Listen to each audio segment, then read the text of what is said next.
There it is. Yes. Good We are live. morning, everyone, and welcome to Cup Chat with Birding with Texas A&M AgriLife Extension Service. So we're kind of back with the original Cup Chat crowd this We morning. are. I hate to say it, but Bryan, your guest appearance on Cup Chat are lower than when we started, which I think you really enjoy being an hour behind us. But we greatly appreciate it, and we always count on like when you're coming on, it's like a special treat for us because we don't get to see you as much anymore since you've moved up to Texas, and so it's just always fun to have you on. It's always fun to be on. Every now and then I get a text, "Hey, can you cup chat on Wednesday?" I'm like, I don't want to get up, but also yes, no problem. Well, we just know you love seeing everybody every once in a while. So Absolutely. we just finished Waterfowl Week. And so I just want to say thank you to everyone. And Bryan, I don't know if you've heard the news, but through our virtual birding seminars this year, we have already funded 4 $500 scholarships to Rio Diablo Birding Camp. So what a huge success that is. With that, we do still have one more virtual birding seminar coming up. And I don't know that it's like bird focused. It's about building a beautiful bird backyard paradise. And so it's about making your backyard A, beautiful, where you could submit it for Southern Living photos, but B, beneficial for birds, to make sure that your backyard is drawing in the species and the birds that you want to be seeing in your own backyard. So kind of going to be a lot of information on plants and making sure your plants are right and the design aesthetic. So that way you definitely win the Southern Living Award, but also have the birds. Multitasking here. I'm excited. I think this is gonna like hashtag goals because I know even Bryan like has this like he's working on his backyard, and when we talk, he's like, "Oh yeah, I did this, this, and this," and I was like, "Yeah, mine's still like a patch of dirt in the backyard." So I'm very excited to get some tips and tricks from all of our speakers to make my backyard a bird paradise in the years to come. Well, I'm really excited. We've got a guy from the gardens coming to join us, and he is going to be talking about really like the design and the layout, which is where I struggle because and making flower beds is just hard. So I have nothing to start with at my house. And so having that, like, this is what you need to do to get started. I know everyone is joining us to talk about Goose ID. Goose, geese, I really have a problem with that. Just so everyone is aware.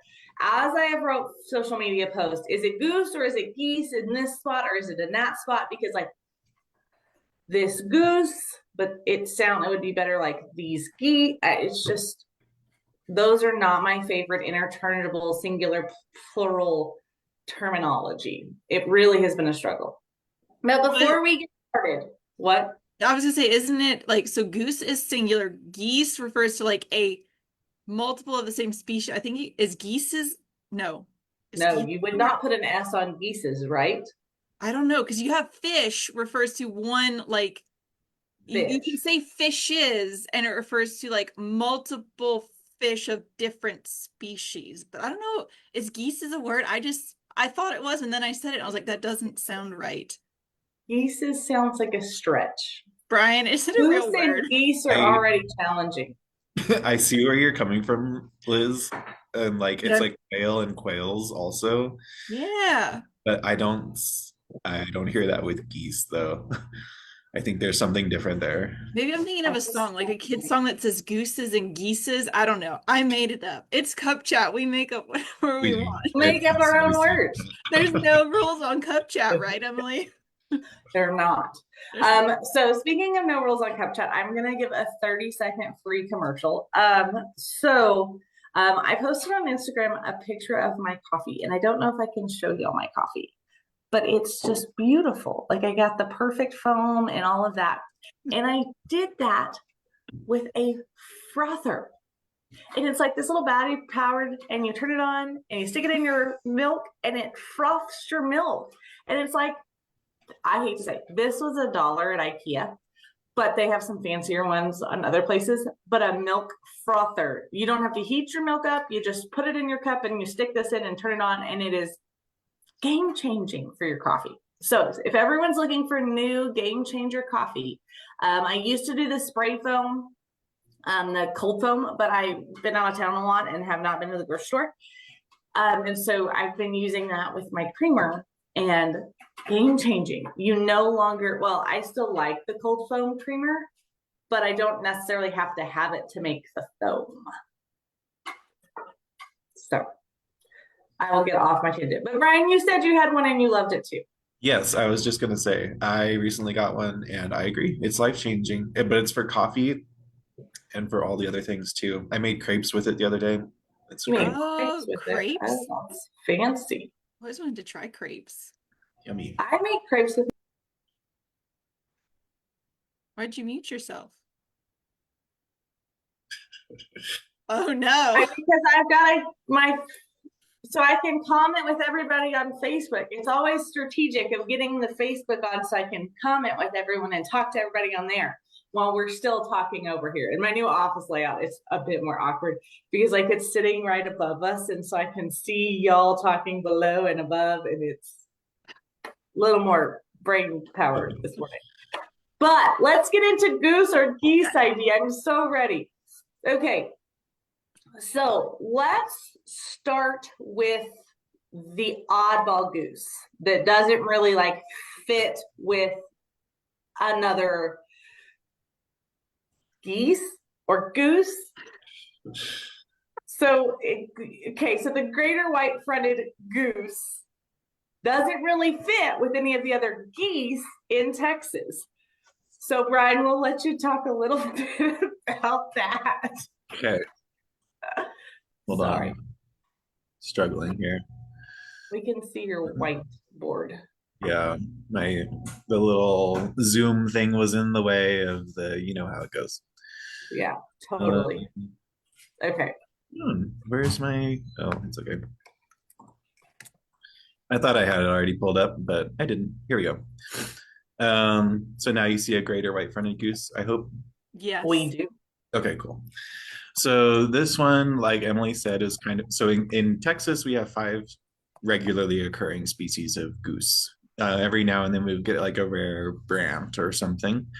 But of the 5, like Emily said, this one's kind of a little bit oddball. And this is greater white-fronted goose. Hunters sometimes call them speckle bellies, and that's for these black sort of bands and speckles on the belly. Bright orange legs, bright orange bill, and then the front, like we talk about golden fronted woodpecker, white fronted goose. This took me a minute to figure out when I was a young birder, but the front is an anatomical feature of a bird, and it's this little area between, well, in this case, it's between the eye and the bill, but it's kind of this like forehead part. So that's why it gets the name white fronted. And yeah, they're kind of like medium small, so like smaller than a Canada goose, but kind of in the same ballpark as snow goose ish.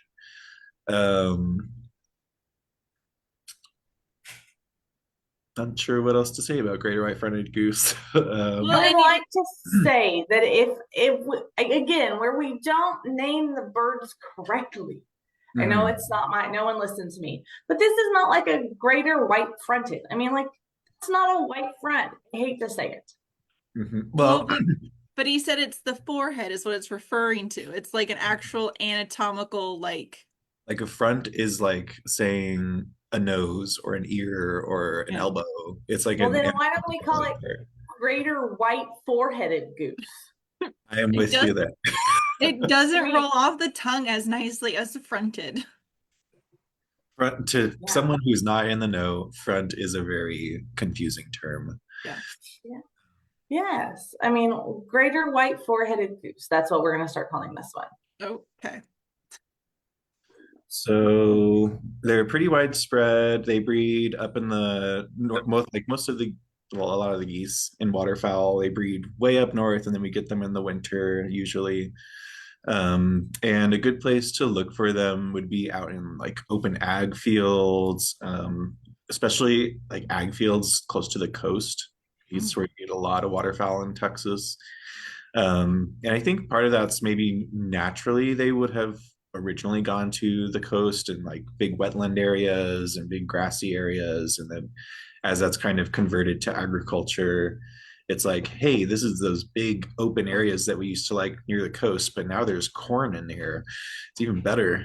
So we see a lot of waterfowl species on the rise in terms of population, and part of that's due to hunters, paying taxes and all of that going towards land conservation and things. But also we're seeing it with cranes too, like in Arizona, as agriculture is expanding, the cranes and geese are kind of enjoying that. So now we have this huge population of snow geese these days that's like taking over the tundra. But anyway, that's kind of where you could go find, and when you could go find, well, greater white-fronted geese. Greater white four-headed fronted geese. There we go. Same. I have one of those. I have a big white forehead. I know. 4 fingers. Is it a 4-finger goose or a 5-finger four-headed goose? Oh my God, I love it when we're on Cup Chat together. We definitely have our moments. Okay. So let's jump to okay, so I'm gonna vote that we jump to Canada geese and cackling geese that are a little more similar and have some challenges in terms of ID together. But I also would say if you saw that they are the only, I'm going to say the other 2 geese we have in Texas, you could never confuse for white fronted four-headed geese. Correct. Just wouldn't happen. So, right. Okay. I agree. Canada goose. Right. So these would be Canada and cackling and greater white-fronted. So here's the white-fronted again. The Canada and cackling are vaguely similar color scheme, right? Brown, white, black. But look at what we call the bare parts. So the parts that don't have feathers, the bill and the legs, black. They're not, versus the greater white-fronted, stark orange.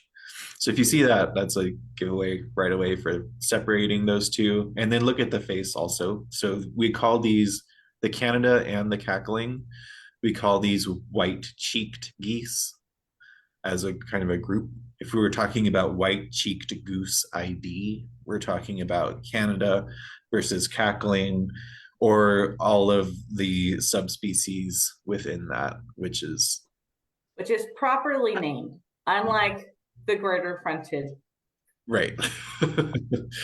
greater white fronted goose, which is really his forehead, white cheeks. Right. So do call these the white-cheeked geese. And the Canada goose is really widespread across, many places. But in Texas, they are one of those things in South Texas that we don't really get that the rest of the country gets. Like we don't get crows in deep South Texas. House finches are kind of a relatively new phenomenon in the valley. Really? Song sparrows aren't down there. There's just a lot of things that everyone else gets that are odd. So I actually, like where I grew up there in Fort Clark and Brackettville near Del Rio, I've seen Canada goose in that county one time.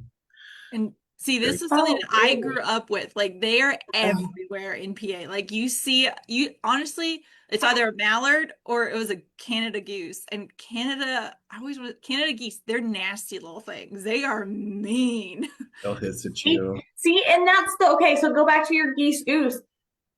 When you say Canada goose, just like talking about Canada geeses, it's not right.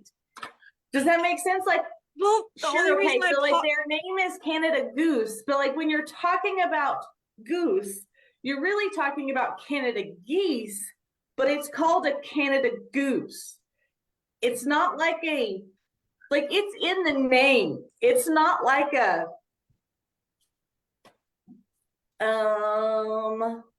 it's like a In my defense, the only reason I hesitated was because you brought this up, and now I'm questioning if I'm every seeing time you it say right. it. I know. So this is your fault. I know, but it is so true. Okay, Canada goose versus cackling goose. Sorry, back on track. So our white-cheeked geese.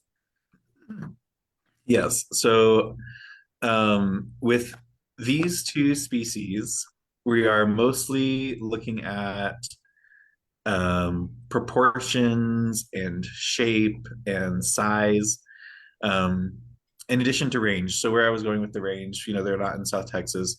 Cackling geese are definitely more restricted in range overall versus a Canada goose. And I just want to see if this will work here. Maybe. Yay. Okay. So there's a Canada goose. So when you're looking at this stuff, like in the book or online, it might like make sense to you. Oh, here, this is even better. Right away. Okay, the book says it's, got a shorter neck and a smaller bill, and it's half the size of the Canada goose. And then you go in the field, and then there's a bunch of geese 100 yards away, and all of that suddenly just doesn't make sense anymore. Oh. So I wanted to show like a comparison of the two species so we know kind of what we're looking at. So the size difference here is pretty obvious. But when you don't have them side by side like this, it becomes really difficult. But I want to, in this image in particular, point out the shape of the bill. So look at this guy, and look at like it. There, and then look at this angle here. Geometry helping everybody. Like we wouldn't use math class. Very different shaped triangles there, right? Yes, and geometry definitely comes into play in bird ID more than you would think. And then proportionally, so like, yes, this is a smaller bird than this one, but even so, the neck is just proportionally shorter to the rest of the body on the cackling goose than it is on the Canada goose. Like objectively, yes, it's a bigger bird, so it's going to have a longer neck, but it's about proportions, right? It's like one's a giraffe and one's a regular human. Right, exactly. Sorry, like that's a terrible analogy. No, it was extreme, but it made the same point. Maybe one is a giraffe. Yeah, a giraffe and a horse. Maybe that'd be, even though they're completely different. There we go. Better. So I would say, because it's more about proportions, like you can even see it here too. Really. Oh, there. Look, that one is like got a fat, cankly neck. Right. Cankly neck, cackling goose. If you can't spell, it's really close. That's a new one I have not. The birding community has not taken that one yet. Like cankle neck. Heard it here first. But there's these to me for all your ID tips. These things that we use to remember. Whatever works is, You will never look at a cackling goose the same now. I will never forget that. But look, like it's just the Canada geese have longer, slender neck, and that one's just like a cankle. It don't have a neck, so it has nowhere to go. It's like those people who don't have ankles, they have cankles. It happens. And I'm not judging people with cankles. I'm just using it as a reference point. You're not wrong. And look, it's even more, look at in flight. Yeah. Look at how long that neck is versus this guy. Yeah. He's trying to elongate his neck there, but really it's not working. I can relate to that. You got to stretch out the loose neck skin. But with things like this, it's like gulls, where the more you look at them, the more you experience them in the field, and just honestly, just looking at a ton of pictures online, it'll start to sink in that difference. Like with gulls, I got a lot better at gulls when I followed the North American Gulls Facebook page, because now I gull pictures just pop up in my feed, and whether I like it or not, and I just look at them, and it's like a quiz all the time, like, which one is this one? And I've gotten better at it. So you just have Gotcha. to like put it in front of your face more often. I It's see. like anything, practice makes perfect. Well, and that geese, the body shape almost looks different. Like it just looks more ballish. Now, That one looks longer and skinnier. what about this one? That one looks like a fat-necked Canada goose. Yes, that's exactly it is. It is a fat-necked Canada goose. So the Definitely has challenges. problem comes in with these subspecies that start to look the same. So the biggest cackling goose and the smallest Canada goose subspecies pretty much overlap, which is Gotcha. um Now, are so they hybridizing? Is that the problem? I think there is some hybridization, which is a nightmare to think about. Oh, Um, no. but even aside from that, there are subspecies populations where they say like the birds that breed, like this Um, one is the Aleutian subspecies. So they breed out in Alaska. They typically have this little white collar between the black neck and the brown body, and they kind of gotcha. have this certain morphology. So, and cackling goose actually used to be part of Canada goose. So I it was was all one thing. I was gonna Bless it. ask if they at some point got Splits. split, because Lumpers and splitters. they Gotta hate do them. look so similar, minus those Yeah, little differences. right. I think the biggest difference is the cankle neck, guys. I think that's the go-to ID point for me. Yep. And like that one's not kinkly, but that other picture, oh, cankle. hmm Well, when they're It's standing, they tend to look a little I don't know, they Droopier. kind of squish a little bit. right. That's true. So So, technical ID terms this Yeah. morning. Uh-huh. right. So, like sometimes if they're scrunched down like this, it's like It was doesn't like a duck. happen. It's pretending to be a duck. Never Wrong again. waterfowl. Um, but so we have the white-cheeked geese. We've Yeah. talked about the white-fronted goose. It's kind of by itself, and we talked about a little bit about the white-cheeked geese. And if you Mhm. want to talk about more about Canada goose subspecies, talk to somebody else, because there's a lot of other birding challenges that I like more than that. I have friends who I send goose pictures to, and I say, "What is this?" Gotcha. When I'm really really bored. But But then our last two geese, you cannot confuse for the Canada, the cackling, or the graded white-fronted because they are white geese. that's right. We have our white geese. Those are the last two that we'll talk about. Which But again, it's technically terms they're called light geese, not white geese. Light. Did you oh, know that? I didn't Sorry. know that. Yep. I've Yep. always called them white geese. They are categorized into a light geese, especially for hunting regulations. Interesting. Light geese. I guess that makes sense because they aren't always white. Well, Um, that could be true.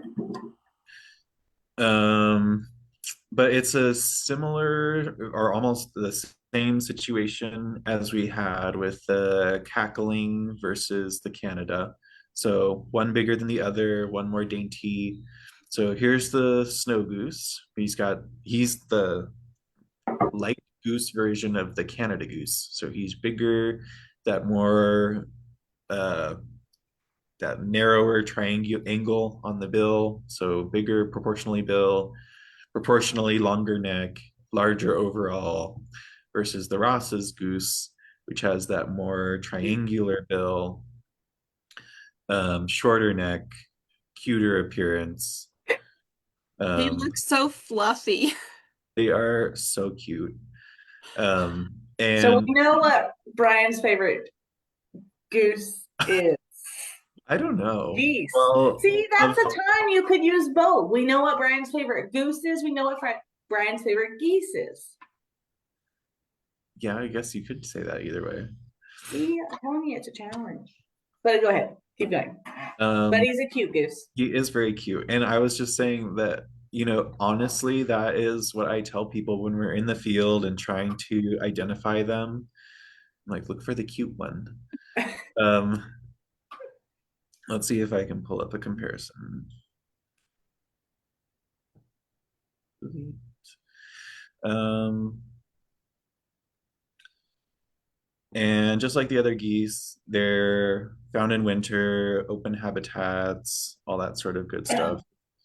And the geese often will mix species in flocks. How And helpful. often you'll get a big flock of light geese or you'll get a big flock of white-fronted geese. But if you get sort of the types mixing within a flock, often they'll kind of segregate. So you'll have a big flock of geese and you'll have 500 light geese and you'll have like 20 white-fronted geese, and the white-fronted geese will kind of be off doing their own thing. But anyway, here's another comparison of the two. So for now, I want you to ignore plumage differences. So like see, this one's kind of orangey, this one's kind of dusky. That's because this one is still has a little bit of staining on its face from the iron on the breeding grounds.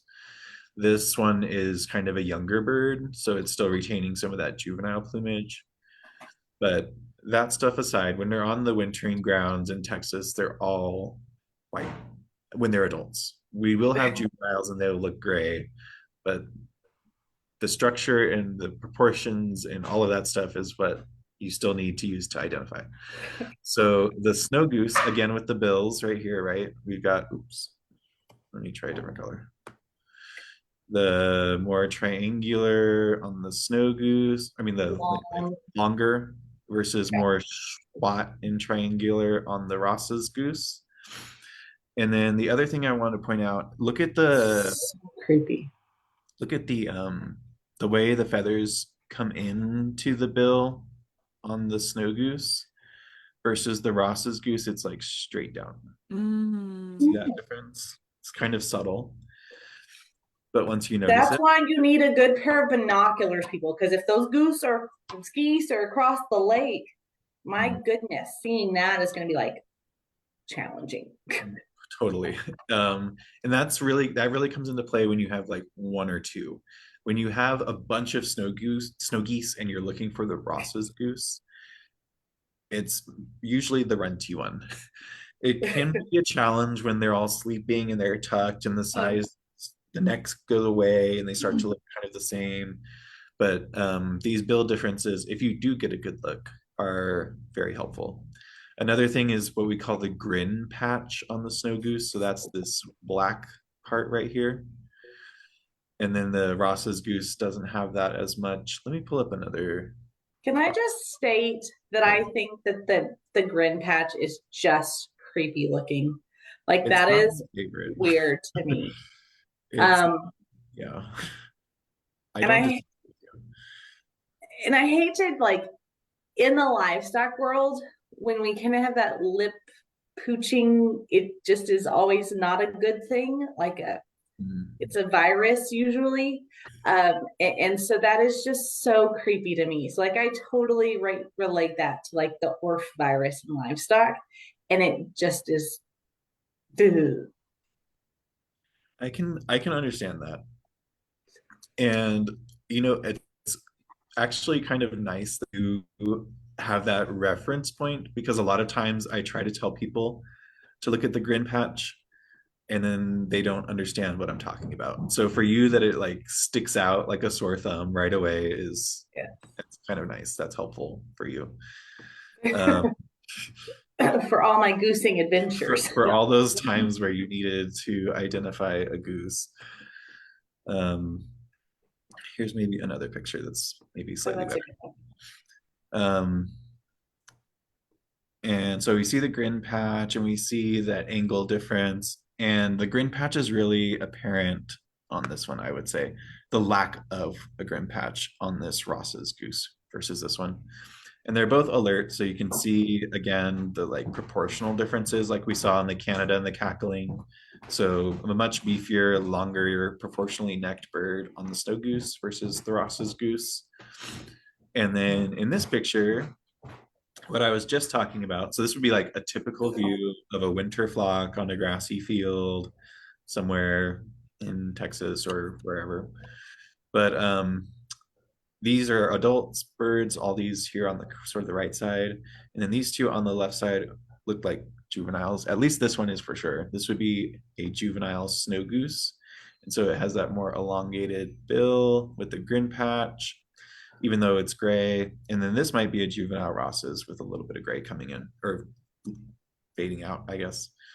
But those are the general differences between the two, if that is helpful. What a huge size comparison there, guys. I mean, look at the different size wise. And so Bryan, I mean, it's almost 8 o'clock. So I feel like it's after 8 o'clock. So super thank you for hopping on this morning. For that, I'm going to kick your screen share off if you're good with that. But yeah, no, so I definitely feel like you've walked me through all 5 species of geese. I've told everyone how I really feel about all of their appearances.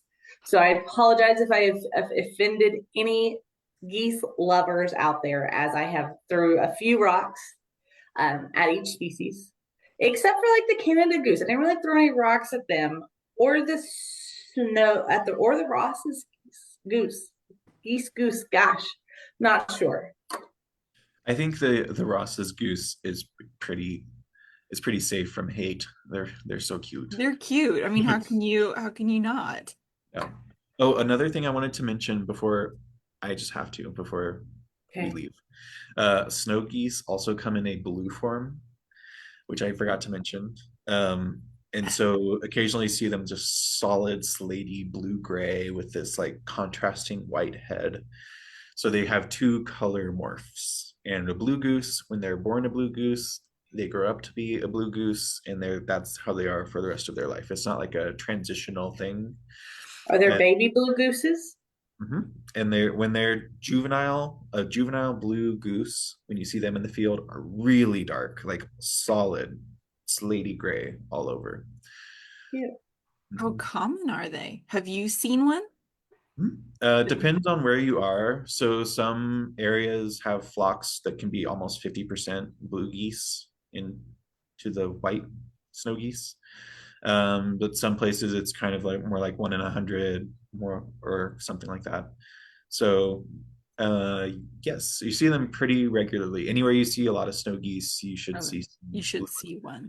But the interesting thing is Ross's geese, it's like 1 in 10 million to find a blue one. Okay. That's like one of my birding goals in life, is to find a blue Ross's goose. A cute blue Ross's goose. It's like extremely cute. Okay, so I think a few takeaways that we have today are the 5 Texas geese can be kind of broken up into like 3 groups. Greater white-fronted, which is named wrong, Canada and cackling, and then which are white-cheeked geese, as well as our light geese, which are our Rosses and snow geese, which sometimes can be blue. So, I mean, take all your rules, throw them out the window. The second thing is that within our pairs, size and proportion is the huge ID point in our geese in Texas. So making sure that we're kind of looking at that size and shape. Our habitats are going to be similar. Sometimes our color patterns are going to be similar, but that size and shape are really where we're going to have those differences. Any other key takeaway points, Bryan, and bills. Bills are a big key point there. Gross beak lines. What did we call that? What was the grand patch? Because I just think that's weird. Bird, yeah. Sorry, odd. So lots of great key ID points. Thanks, Bryan, for kind of pulling up those pictures and really illustrating those differences for everybody this morning. Any final thoughts on geese versus goose, or goose Geese ID? The one thing I'll say is practice is very helpful. And I know that's kind of hard to think about now, and it's still 100 degrees outside, and it doesn't feel like waterfowl weather yet, but it's coming. So practice now so you're ready. And then if you see a goose that doesn't feel like it fits quite with one category or the other, they do hybridize and you get all sorts of funky looking things. So if you have like a big flock of 1,000 geese in the field, there may be an oddball hiding in there. So even though there's only 5 species of geese, it's one of those things in birding where you can take it as far as you want to go. So if you're like me and you just want to like identify the goose to species, and then you just worry about those 5 and you're good. Or if you want to be turbo nerd and get really deep into it, you can identify your Canada goose subspecies and figure out where that goose actually bred and came from. So, I mean, it's for the novices and it's for the advanced experienced birder. So that's kind of a cool thing about geese. I'm gonna have to say I'm gonna stick with my 5. Yep. For Ditto. subspecies and ID on a non-regular seen bird. No, I'm with you. Put you into your one of 5 groups. You have 5 option if you are a geese in front of me. A goose, if you're a goose in front of me. See, it works both ways, guys. I'm telling you. I would like to discuss geese versus goose to whatever English professor I can, because it is problematic. I was going to say we need to have grammar expert on Cup Chat next. We definitely don't need to do that. That would be an epic failure for all involved and would be a travesty. I like to make fun of people and geese but the grammar expert would just have to make fun of me the whole time. And what fun would that be as a Cup Chat, guys? I was going to say, I think we would all lose our jobs if the grammar police came on Cup Chat. So true. So true. So that's why it's so fun. Liz, any upcoming announcements that we need to remember for the rest of the week? Not this week, but like the month, September. Any info? Oh gosh, don't say September. It's not September. It's still August. Shh. It's almost over. I hate to tell you. Don't tell me that. I'm sure I'm missing something. I can't think of anything off the top of my head. I'm sure I'm missing something. So we'll have some great Cup Chats.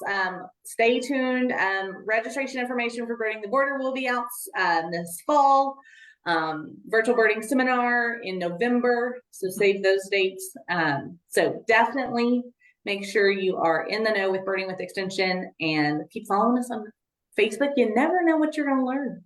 Yep. So thank y'all, everybody, so much. Bryan, thank you for waking up extra early and gracing us with your presence on Cup Chat. It's always extra fun. I hope everyone can see how much we enjoy each other, even very far apart. So thank y'all all, and we hope that you have figured out goose versus geese by the end of this. I know ID was our goal, but now I hope that I have posed a new question in your life, and that's all you're going to think about the rest of the day. So thank y'all. Have a great day. Bye, everyone.